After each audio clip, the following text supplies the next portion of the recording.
नमस्कार। कभी ऐसा हुआ है कि आप किसी बड़ी तीर्थ यात्रा पर हों, मान लीजिए चार धाम या किसी ज्योतिर्लिंग के दर्शन करने गए हों, और जब वापस आए तब पता चले कि अरे बिल्कुल रास्ते में ही या एकदम पास में एक बहुत पुराना महत्वपूर्ण शक्तिपीठ भी था जहां दर्शन हो सकते थे, लेकिन वो जानकारी ना होने की वजह से छूट गया। ऐसा होता है अक्सर, है ना? और ये सारी जानकारी एक जगह इकट्ठा करना वो भी मुश्किल काम है। मतलब इंटरनेट पर लिस्ट तो बहुत है, पर कौन सी सही है, कौन सी प्रामाणिक, और सबसे बड़ी बात, गूगल मैप की सही लोकेशन कहां से मिले, खासकर जब ये स्थल अलग अलग राज्यों में, यहां तक कि दूसरे देशों में भी हैं। सब एक जगह मिलना बहुत मुश्किल। हाँ, तो इसी परेशानी को देखते हुए एक खास ऑनलाइन नक्शा, एक मैप तैयार किया गया है।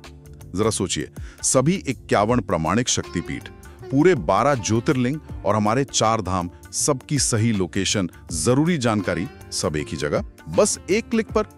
इससे जो तीर्थयात्री हैं उनके लिए प्लानिंग कितनी आसान हो जाती है। हाँ बिल्कुल, ये मानचित्र असल में इसी सोच के साथ बनाया गया है।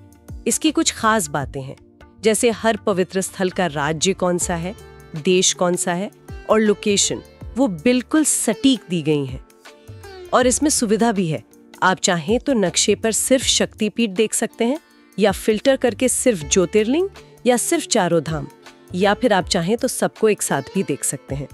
और इसमें सिर्फ भारत के ही नहीं, भारत के बाहर जो महत्वपूर्ण तीर्थ स्थल हैं, जैसे पाकिस्तान में 2 शक्तिपीठ हैं, श्रीलंका में 1 है, बांग्लादेश में 6, नेपाल में 3, उन सब की जानकारी भी इसी मैप पर मिल जाएगी। और ये भी अच्छा है कि जब आप नक्शे पर किसी भी निशान पर क्लिक करते हैं ना, तो पूरी डिटेल खुल जाती है। मतलब वो जगह किस शहर में है, राज्य या प्रांत कौन सा है, देश, उसके बिल्कुल सही कोऑर्डिनेट्स, अक्षांश देशांतर, वहाँ कौन सी शक्ति विराजमान है, उनके भैरव का क्या नाम है, और जो पौराणिक कथा है उसके हिसाब से माँ सती का कौन सा अंग या आभूषण वहाँ गिरा था, ये सब पता चलता है।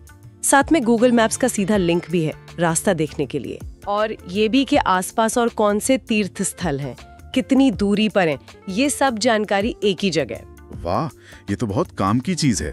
अच्छा, इस मैप को बनाने के पीछे एक वजह और भी थी, जैसा हम बात कर रहे थे। हमारे शोध में ये बात भी सामने आई कि कुछ शक्तिपीठ ऐसे हैं जहां आजकल भक्तों का आना जाना शायद पहले से कुछ कम हो गया है। हो सकता है जानकारी की कमी हो, या शायद वो जगह थोड़ी दुर्गम हो। तो इस मैप के जरिए एक कोशिश ये भी है कि इन जगहों के बारे में लोगों को पता चले, जागरूकता बढ़े, ताकि लोग जब भी उधर से गुजरें या यात्रा प्लान करें तो इन पवित्र स्थलों को भी उसमें शामिल कर सके।